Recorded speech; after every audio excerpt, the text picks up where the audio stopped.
Hi friends, இன்னைக்கு knees கிச்சனில் kitchen related tips தான் பார்க்க போகிறோம். இந்த டிப்ஸ்லாம் ஆக்சுவலி நம்மளோட இன்ஸ்டாகிராம் ப்ராட்காஸ்ட் சேனலில் ஆல்ரெடி இருக்குது. பட் ரொம்ப சின்ன சின்ன பாயிண்ட்ஸை தான் கொடுத்துருப்பேன். அது கொஞ்சம் டீட்டெயிலாக சொல்லுங்கள் நிறைய பேர் கேட்டதுனால இன்றைக்கி நம்ம 5 டிப்ஸை பார்க்க போகிறோம். இன்ஸ்டாகிராம் ப்ராட்காஸ்ட் சேனலில் மோர் தென் 100 டிப்ஸ் இருக்குது. உங்களுக்கு இன்ட்ரெஸ்டட் அப்படின்னா நம்மளை இன்ஸ்டாகிராமில் ஃபாலோ பண்ணிட்டு ப்ராட்காஸ்ட் சேனலில் ஃபாலோ பண்ணுங்கள்.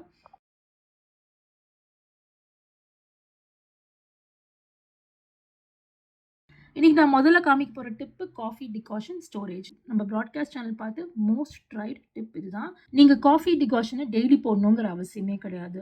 யூஸ்வலாக நம்ம 1 வீக் வரைக்கும் அந்த டிகாஷனை ஸ்டோர் பண்ணி வைக்கலாம். அதை எப்படி ப்ராப்பராக ஸ்டோர் பண்ணுறதுங்கிறது தான் பார்க்க போகிறோம். நீங்கள் ரெகுலராக உங்கள் டிகாஷன் எப்படி போடுறீங்களோ அப்படியே போடுங்க. நம்ம சேனல்லையும் ஒரு டீட்டெயில் வீடியோ இருக்குது, நான் லிங்க் டிஸ்கிரிப்ஷனில் கொடுத்துருவேன். நீங்கள் காஃபி டிகாஷன் போட்டதுக்கப்புறம் ஒரு ஜாடி இல்லாட்டி ஏர்டைட் பாட்டிலில் ஸ்டோர் பண்ணணும்.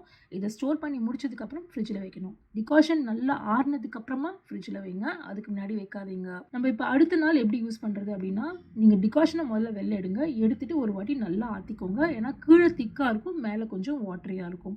நல்லா ஆற்றினதுக்கப்புறம் உங்களுக்கு அன்றைக்கி எவ்வளோ டிகாஷன் தேவையோ அந்த டிகாஷன் எடுத்துக்கோங்க. ஃபார் எக்ஸாம்பிள், எனக்கு 1 கப்பு காஃபி வேணும்னா நான் அந்த 1 கப்புக்கு எவ்வளோ டிகாஷன் வேணுமோ அதை மட்டும் எடுத்துகிட்டு இதை நம்ம ரூம் டெம்பரேச்சருக்கு கொண்டு வந்துடலாம். ஏன்னா ஃப்ரிட்ஜிலேருந்து எடுத்த உடனே நம்ம இதை வந்து ரீஹீட் பண்ணக்கூடாது. இது ரூம் டெம்பரேச்சர் வந்ததுக்கப்புறமா இந்த மாதிரி ஒரு பாத்திரத்தை தண்ணி விட்டு, இப்போ நான் டம்ளரில் விட்டுருக்கேன், டம்ளரை டைரெக்டாக இந்த மாதிரி இறக்கி விட்டுருங்க. நல்லா கொதிச்சதுக்கப்புறம் நம்ம டிகாஷன் ஹாட் ஆகிடும். அதுக்கு மேலே ஹாட் மில்க் போட்டோம்னா நம்ம காஃபி ரெடி. இது 1 வாரம் வரைக்கும் டெஸ்ட் பண்ணியாச்சு. இந்த மாதிரி ஜாடிலையும் பர்ஃபெக்டாக ஒர்க் ஆகும், ஏர்டைட் பாட்டிலையும் பர்ஃபெக்டாக ஒர்க் ஆகும். நிறைய பேர் ஆல்ரெடி இதை டெஸ்ட் பண்ணி சொல்லியிருக்காங்க இது பர்ஃபெக்டாக இருக்குன்னு. அதனால் நீங்களும் ட்ரை பண்ணலாம்.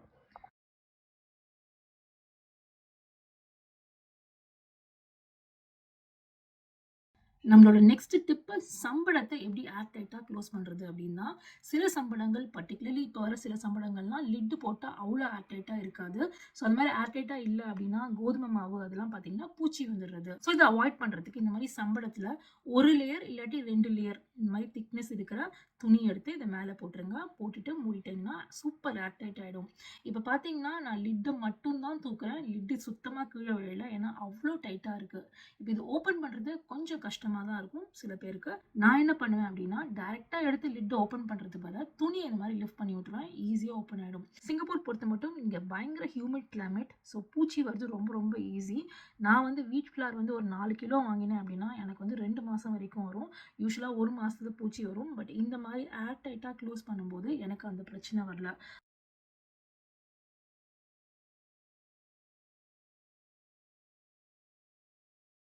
அடுத்து காலிஃப்ளவரை எப்படி குக் பண்ணுறது அப்படிங்கிறது தான். நான் இங்கே சிங்கப்பூரை பொறுத்த மட்டும் நான் என்டியூசி செங்ஷாங் இந்த 2 இடத்துல மட்டும்தான் காலிஃப்ளவர் வாங்கியிருக்கேன். எனக்கு லாஸ்ட் 20 இயர்ஸில் இது வரைக்கும் புழுவெல்லாம் வந்ததில்லை. ஸோ நான் இந்த மாதிரி தான் க்ளீன் பண்ணுவேன். நான் என்னோட டெக்னிக்கை சொல்கிறேன், இதை பார்த்துக்கோங்க. காலிஃப்ளவரோட ஃப்ளாரெட்ஸை இந்த மாதிரி இண்டிவிஜுவலாக பிரித்து வச்சுக்கோங்க.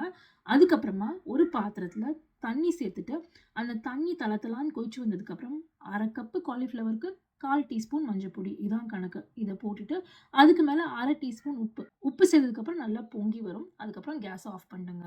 அதுக்கு மேலே காலிஃப்ளவரை ஆட் பண்ணிவிடுங்க. இதை 10 நிமிஷம் மூடி போட்டு விட்டுடுங்க. 10 நிமிஷத்துக்கு அப்புறம் இந்த வாட்டரை கம்ப்ளீட்டாக ஸ்ட்ரெயின் பண்ணிவிட்டு காலிஃப்ளவரை ரன்னிங் வாட்டரில் ஒரு வாட்டி வாஷ் பண்ணிவிடுங்க. இதை வாஷ் பண்ணி முடிச்சதுக்கப்புறம் நம்ம காலிஃப்ளவர் குக்கிங்க்கு ரெடி. இது நல்லா க்ரன்ச்சியாக இருக்கும். ஹாட் வாட்டரில் போட்டதுனால ஒரு 10 to 20% லைட்டாக குக் ஆகிருக்கும். அதை நம்மளால் அவாய்ட் பண்ணவே முடியாது. பட் அந்த குக்கிங் வந்து இந்த காலிஃப்ளவரை குழையறதுக்கெலாம் செய்யாது. க்ரன்ச்சியாக இருக்கும், அன்குக்டாக தான் இருக்கும். ஸோ அதனால் நீங்கள் தைரியமாக இந்த மெத்தடை ஃபாலோ பண்ணலாம்.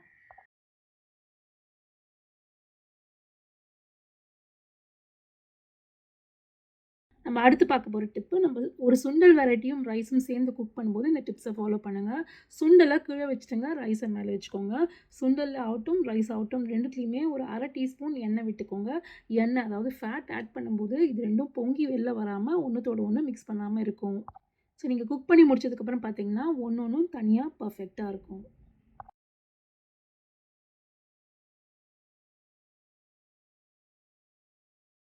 அடுத்து சாஃப்ரானை எப்படி ஸ்டோர் பண்ணுறதுங்கிறத பார்க்க போகிறோம். சாஃப்ரான்ங்கிறது ரொம்ப கம்மி குவான்டிட்டியாக எக்ஸ்ட்ரீம்லி காஸ்ட்லி. ஸோ நம்ம பார்த்து அதை யூஸ் பண்ணோம். சாஃப்ரானில் இருக்கிற டெலிகேட் ஃப்ளேவர், அதோட அரோமா, இதெல்லாம் ஹீட், மாய்ஸ்சர், சன்லைட் இதிலெல்லாம் படும்போது சீக்கிரமாக வந்து போயிடும். ஸோ அதை அவாய்ட் பண்ணுறதுக்கு நீங்கள் ஒரு கூல் ட்ரை பிளேஸில் தான் நீங்கள் ஸ்டோர் பண்ணணும். ப்ரிஃபரபிளி ஒரு கபர்டில் ஸ்டோர் பண்ணணும். அதுதான் பெஸ்ட். ஆக்சுவலி ஃப்ரிட்ஜ்லேயும் ஸ்டோர் பண்ணலாம். பட் ஃப்ரிட்ஜில் ஸ்டோர் பண்ணால் ஃப்ளேவர்ஸ் கொஞ்சம் குறையும். பட் அடிக்கிற வெயிலுக்கு கபோர்டாக ஃப்ரிட்ஜான்னு கேட்டிங்கன்னா நான் கண்டிப்பாக ஃப்ரிட்ஜு தான் சூஸ் பண்ணுவேன். ஏன்னா நம்ம என்ன தான் க்ளோஸ்ட் கபோர்டாக வச்சாலும் வெயில் தாங்காமல் இந்த சாஃப்ரான் ஃப்ளவர்ஸ் கெட்டு போயிடுது. ஸோ நான் வந்து ஃப்ரிட்ஜில் வச்சா கொஞ்சம் அரோமா குறைய தான் செய்யும்னு தெரிஞ்சாலும் ஃப்ரிட்ஜில் தான் வைப்பேன். ஸோ உங்கள் ஊரில் கிளைமேட் நல்லா குளு இருந்தால் ஃப்ரிட்ஜில் வைக்காமல் ஒரு கூல் பிளேஸில் வச்சுக்கோங்க.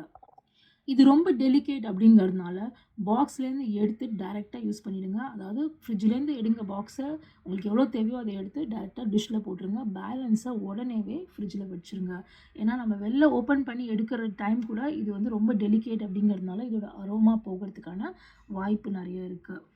அவ்வளோதான் இன்றைக்கி நம்மளோட குக்கிங் டிப்ஸ் வீடியோ முடிஞ்சாச்சு. நம்ம சேனலில் நிறைய குக்கிங் டிப்ஸ் அப்புறமா வெஜிடபிள் ஸ்டோரேஜ் டிப்ஸ்லாம் இருக்குது. நான் லிங்க் டிஸ்கிரிப்ஷனில் கொடுத்துறேன், நீங்கள் பார்த்துக்கோங்க. உங்களுக்கு இந்த வீடியோ யூஸ்ஃபுல்லாக இருந்திருக்கும்னு நினைக்கிறேன். நீங்கள் இதெல்லாம் ட்ரை பண்ணிங்கன்னா கமெண்ட் செக்ஷனில் சொல்லுங்கள். இன்ஸ்டாகிராமில் ஃபோட்டோ அனுப்புங்க. உங்களை சீக்கிரம் இன்னொரு வீடியோவில் சந்திக்கிறேன். See you soon.